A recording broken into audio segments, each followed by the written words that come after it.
साल 1971 की एक रात एक बौद्ध व्यक्ति बांग्लादेश से भागकर पाकिस्तान आता है। लेकिन हैरानी वाली बात तो ये थी कि नॉन मुस्लिम से हेट करने वाला ये देश उस व्यक्ति को अरेस्ट ना करके बल्कि उसका वेलकम करता है।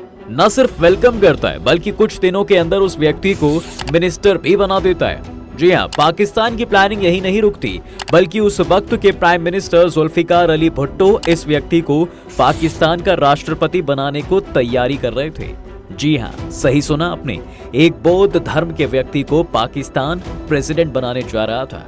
लेकिन आखिर कौन था ये व्यक्ति?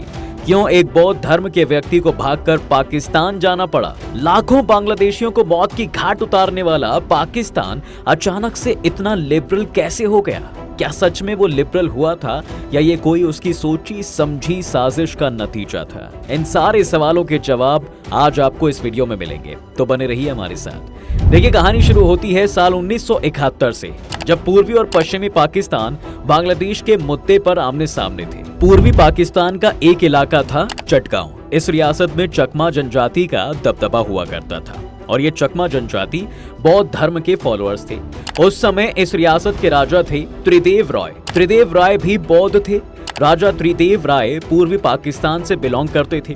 इसके बावजूद भी इस संघर्ष में अपने लोगों का साथ ना देकर पश्चिमी पाकिस्तान का साथ दिया था। कुल मिलाकर इन्होंने ताकतवर का साथ देना ही चुना। जब बांग्लादेश बन गया तो अब बारी बांग्लादेश की थी। उसने चुन चुनकर अपने खिलाफ जाने वाले लोगों को सजा देना शुरू कर दिया। ये देखकर राजा त्रिदेव राय समझ गए कि उनका भी हश्र बुरा होने वाला है। इसलिए अब उनके पास एक ही रास्ता बचा था कि वो भागकर पाकिस्तान की शरण में चले जाएं। ये वही बौद्ध व्यक्ति हैं जिनको अपने पाले में आया देख पाकिस्तान ने पहले तो उन्हें मंत्री बनाया और फिर बाद में इसी राजा को पाकिस्तान का राष्ट्रपति बनाए जाने की बातें हो रही थी। लेकिन राष्ट्रपति बनाए जाने के रास्ते में पाकिस्तान का संविधान आड़े आ गया। ये भैया, पाकिस्तान के संविधान के अनुसार वहां का राष्ट्रपति जो है केवल एक मुसलमान ही हो सकता था। इसलिए त्रिदेव राय केवल मंत्री बनकर ही रह गए। लेकिन पाकिस्तानी प्राइम मिनिस्टर जुल्फिकार अली भुट्टो ने हार नहीं मानी और उन्होंने एक ऐसी चाल चली जो हिस्ट्री में कभी कभी होती है। लेकिन बात यहाँ तक पहुंची कैसे?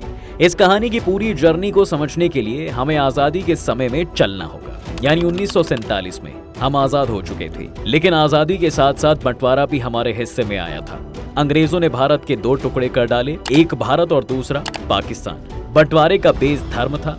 जिस इलाके में स्पेसिफिक रिलीजन के व्यक्तियों की संख्या सबसे अधिक होती उसे हिंदुस्तान या पाकिस्तान के हिस्से में जाना था। जिस इलाके, मतलब यहाँ चटगांव की बात की जा रही है, उस इलाके की 96% जनता हिंदू थी, लेकिन अंग्रेजों ने इसे पाकिस्तान को दे दिया। साल 1935 से इस रियासत के राजा नलिनाक्ष राय थे। नलिनाक्ष राय ने पाकिस्तान के साथ जाना एक्सेप्ट कर लिया, लेकिन उन्होंने पाकिस्तान के आगे एक शर्त रखी। पहली शर्त ये थी कि वो हमेशा राजा बने रहेंगे। दूसरी शर्त ये थी कि उनके कुछ मामलों में पाकिस्तान की सरकार किसी भी प्रकार का दखल नहीं देगी। पाकिस्तान ने बिना देर किए इस शर्त को मान लिया और इस तरह से चटगांव का ये इलाका पाकिस्तान के हिस्से में चला जाता है। अभी तक तो सब कुछ ठीक ठाक ही चल रहा था, लेकिन अचानक से साल 1951 में राजा नलिनाक्ष की मौत हो जाती है। नलिनाक्ष राय की मौत के बाद इनके बेटे त्रिदेव राय को गद्दी पर बैठा दिया जाता है। त्रिदेव की गद्दी पर बैठते ही जैसे चटगांव के इस इलाके को नजर सी लग गई हो। राजा ने अपने कम अनुभव और मूर्खता के कारण कई ऐसे फैसले लिए जिसके कारण यहाँ की जनता पर परेशानियों का ऐसा पहाड़ टूटा कि वो आज तक कायम है। उधर पाकिस्तान की सरकार इस बात को जानती थी कि इस नए और कम अनुभवी राजा से किसी भी प्रकार की मांग मंगवाई जा सकती है। तो साल 1962 की बात है साहब, जब पाकिस्तान सरकार को एक बांध का निर्माण करना था। कर्णफूली नाम की जिस नदी पर पाकिस्तान की सरकार को बांध बनाना था, वो नदी चकमाओं के उस गांव से होकर गुजरती थी जो राजा त्रिदेव राय के इलाके में आती थी। राजा ने बगैर किसी भी स्थिति को समझे और उसके होने वाले रिजल्ट की परवाह न करते हुए उस नदी पर बांध बनाने की परमिशन दे डाली। बांध बनाने के साथ ही चकमाओं की जिंदगी जैसे नरक बन गई। इस पूरे गांव में बाढ़ ने तबाही मचा दी। गांव की लगभग 40% एग्रीकल्चर लैंड डूब गई। अब ये सारी जमीनें किसी भी काम के लायक नहीं रह गई थी। 40,000 के करीब चकमा बॉर्डर क्रॉस करके भारत आ गए। अचानक से भारत के इस इलाके में आने वाली रेफ्यूजियों की इस बड़ी संख्या के कारण भारत सरकार की मुश्किलें बढ़ गईं। लेकिन दूसरी तरफ पाकिस्तान सरकार के कारण होने वाली ये समस्या कोई अचानक या यूं ही हो जाने वाली घटना नहीं थी, बल्कि पाकिस्तान की सरकार इस बांध के बहाने अपनी एक बहुत बड़ी कॉन्स्पिरेसी को अंजाम दे रही थी। दरअसल पाकिस्तान की सरकार ये बात अच्छे से जानती थी कि जब बांध बनेगा तो बाढ़ का आना तय है, और इस बात को जानने के बाद भी इस बांध को इसलिए बनाया गया था ताकि यहाँ के जो हिंदू लोग हैं इस इलाके को छोड़ने पर मजबूर हो जाएं, और हिंदुओं के जाने के बाद जब ये इलाका खाली हो जाए तब वहाँ के मुस्लिमों को बसा दिया जाए। और इस चाल में पाकिस्तान की सरकार कामयाब हो गई। लेकिन इस सीरियस प्रॉब्लम पर भी राजा त्रिदेव राय ने कोई कदम नहीं उठाया। वो हाथ पर हाथ धरे बैठे रहे, या यूं कह लीजिए कि उन्होंने इस पचड़े में पड़ना खुद को मुसीबत में डालने जैसा समझा। अब आखिरकार उन्हें सिर्फ और सिर्फ अपनी राजगद्दी दिखाई दे रही थी। वो हर हाल में खुद को राजा बना देखना चाहते थे, चाहे जनता कितना भी परेशान क्यों ना हो। इधर पाकिस्तान के इंटरनल हालात भी खराब होने शुरू हो चुके थे। साल 1970 में वहां आम चुनाव करवाए गए। इस चुनाव में पूर्वी पाकिस्तान की आवामी लीग पार्टी को बहुमत मिला। शेख मुजीबुर रहमान इस पार्टी के नेता थे। आइडियली जिस पार्टी को बहुमत मिलता है उसे गवर्नमेंट बनाने के लिए बुलाया जाता है, लेकिन पाकिस्तान की बयार हमेशा से उल्टी ही बहती आई है। जी हाँ, उसने भुट्टो को सरकार बनाने के लिए इनवाइट किया।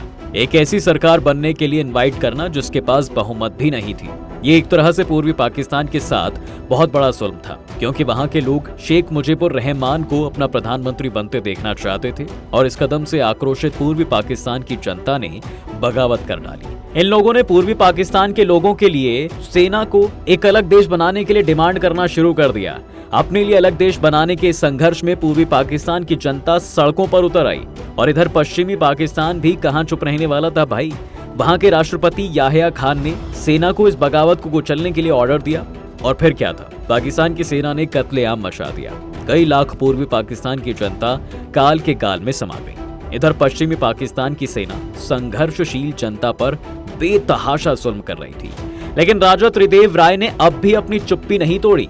इतना सब कुछ हो रहा था, ना जाने कितने लोग मर रहे थे, लेकिन उन्होंने कभी किसी पक्ष को लेकर कोई स्टैंड नहीं लिया। अभी तक लोग यही मानकर चल रहे थे कि वो कहीं ना कहीं न्यूट्रल हैं, लेकिन अचानक से राजा ने पलटी मारी और सत्ता की गोद में जाकर बैठ गए। सत्ता की गोद यानी पश्चिमी पाकिस्तान। अब राजा त्रिदेव राय खुलेआम पाकिस्तान समर्थक बन चुके थे। ये देखकर लोगों को समझ में आ गया था कि भैया राजा ने तो उनके साथ धोखा किया है, लेकिन फिर भी वो उनके सम्मान में चुप रहे। इधर 16 अगस्त 1971 का वो दिन भी आ गया जब वर्ल्ड के मैप पर एक नया देश अस्तित्व में आया, यानी बांग्लादेश आजाद हो गया। लोगों ने शेख मुजीब को अपना नेता मान लिया, लेकिन शेख मुजीब अलग सोच के व्यक्ति थे। उन्होंने दुश्मनी की जगह प्रेम और दोस्ती को अपनाया, और राजा त्रिदेव राय के पाकिस्तान समर्थक होने के बावजूद भी उन्हें बांग्लादेश का इलेक्शन लड़ने का ऑफर दिया, लेकिन राजा ने इस ऑफर को ठुकरा दिया। अब इस ऑफर को ठुकराने के बाद राजा एक इंडिपेंडेंट कैंडिडेट के तौर पर चुनाव में खड़े होते हैं, और भारी बहुमत से उनकी जीत भी हो जाती है। अभी तक राजा त्रिदेव राय खुद को सफल मान रहे थे, लेकिन अचानक से उन्हें ये समझ में आता है कि उन्होंने तो बहुत बड़ी गलती कर डाली। दरअसल नए नए बने देश बांग्लादेश में उन लोगों को सबक सिखाया जा रहा था जिन्होंने पूरे संघर्ष के दौरान इस मामले में पाकिस्तान का समर्थन किया था। इस स्थिति को देखते हुए उन्होंने गद्दी छोड़ने का फैसला किया और अपने 12 साल के बेटे देवशीष को राजा बना दिया। उन्होंने ये सोचकर ये कदम उठाया था कि ऐसा करने से गुस्साए लोगों का ध्यान उन पर से हट जाएगा, लेकिन उनकी ये सोच और कदम दोनों ही असफल रहे। दरअसल राजा त्रिदेव राय समझ गए थे कि जल्द ही उनकी बारी भी आने वाली है। चाहकर भी अब वो इस सजा से खुद बच नहीं सकते थे, इसलिए अब उनका बांग्लादेश में रहना किसी खतरे से खाली नहीं था। उन्होंने तुरंत पाकिस्तान जाने का फैसला कर लिया। साल 1971 में ही वो पाकिस्तान चले जाते हैं। पाकिस्तान की तो जैसे मुंह मांगी मुराद पूरी हो गई हो। पाकिस्तान के उस वक्त के पीएम जुल्फिकार अली भुट्टो ने राजा त्रिदेव राय का स्वागत जोरदार तरीके से किया। उनके लिए तो जैसे एक बहुत महत्वपूर्ण मोहरा हाथ लगा हो, जिसका इस्तेमाल वो बांग्लादेश के खिलाफ करने वाले थे। कुछ दिनों के अंदर ही राजा त्रिदेव राय को पाकिस्तान का पर्यटन मंत्रालय संभालने की रिस्पॉन्सिबिलिटी दे दी गई। राजा को पाकिस्तान का राष्ट्रपति बनाए जाने की बात हो रही थी, लेकिन वहां के संविधान ने इस बात की परमिशन नहीं थी। लेकिन जुल्फिकार अली भुट्टो का शातिर दिमाग यही हार नहीं मानने वाला था। दरअसल साल 1974 में जुल्फिकार अली भुट्टो ने राजा त्रिदेव राय को एक पाकिस्तानी डेलीगेशन का हेड बनाकर यूएन यानी संयुक्त राष्ट्र भेजा। इस डेलीगेशन का मकसद संयुक्त राष्ट्र में बांग्लादेश को घेरना था। दरअसल संयुक्त राष्ट्र के इसी मीट में बांग्लादेश यूएन की सदस्यता हासिल करने वाला था, इसलिए पाकिस्तान ने बांग्लादेश के इस कदम को असफल करने के लिए राजा त्रिदेव राय को भेजा था। लेकिन लाख कोशिशों के बावजूद भी पाकिस्तान कुछ कर नहीं पाया और बांग्लादेश संयुक्त राष्ट्र का सदस्य बन जाता है। सवाल ये था कि भैया आखिर राजा त्रिदेव को ही इस डेलीगेशन का हेड क्यों बनाया गया था। दरअसल पाकिस्तान हमेशा से दुश्मन का दुश्मन दोस्त की फिलॉसफी फॉलो करता आया है और इस बार भी उसने यही किया। लेकिन उधर बांग्लादेश के शेख मुजीब भी माहिर खिलाड़ी थे।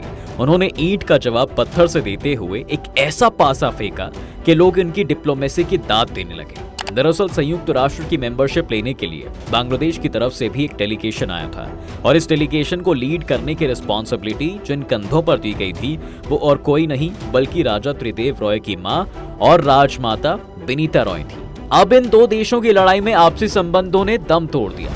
मां ने जहां बांग्लादेश का साथ देना चुना तो वहीं बेटे ने दुश्मन के हाथों खेलने का ऑप्शन चुना। तो राजा त्रिदेव रॉय कभी चाहकर भी भारत आ नहीं पाए। उनका अपना परिवार टूट चुका था, अपनी मां से उनका रिश्ता खराब हो चुका था, लेकिन अब किया भी क्या जा सकता था। अब तो सब कुछ पीछे छूट चुका था। लेकिन कहते हैं ना दोस्तों की गलत फैसलों की कीमत आपको चुकानी ही पड़ती है। तो राजा त्रिदेव रॉय इससे कैसे बच पाते। जुल्फिकार अली भुट्टो को फांसी लगाए जाने के बाद इनके बुरे दिन शुरू हो गए। नए नए बने तानाशाह राष्ट्रपति जिया उल हक ने एक एक करके भुट्टो के करीबियों को खत्म करना शुरू कर दिया। इनमें राजा त्रिदेव रॉय हिट लिस्ट में थे। जिया उल हक ने राजा को एक तरह से काम के बहाने देश निकाला देकर अर्जेंटीना भेज दिया। वहां वो काफी दिनों तक अपने परिवार के साथ रहे। कई सालों के बाद वो पाकिस्तान तभी लौट पाए जब जनरल जिया उल हक की मौत हो गई।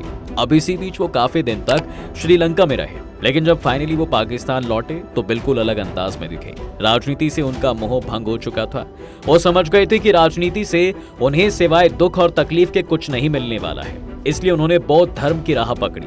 अपने सारा समय वो अपने धर्म के प्रचार और प्रसार में लगाने लगे। बाद में वो पाकिस्तान के बौद्ध सभा के अध्यक्ष भी बनाए गए और आजीवन इस पद के माध्यम से उन्होंने अपनी सेवाएं दी। 17 सितंबर 2012 को 79 साल की उम्र में राजा त्रिदेव राय की मौत हो गई और इसी के साथ इस पूरी कहानी का अंत भी हो जाता है। अब जाते जाते चकमाओं के इतिहास के बारे में जानना जरूरी है। देखिए, चटगांव में चकमा जनजाति का डोमिनेंस था। 96% हिंदू पॉपुलेशन वाले इस क्षेत्र का बॉर्डर भारत के त्रिपुरा और मिजोरम से भी लगता था। चकमाओं की ये जनजाति दरअसल बौद्ध धर्म को ही मानती थी और खुद को बौद्ध धर्म का शाक्य परंपरा के करीब समझते थे। ऐसा माना जाता है कि ये पहले मगध क्षेत्र में रहते थे।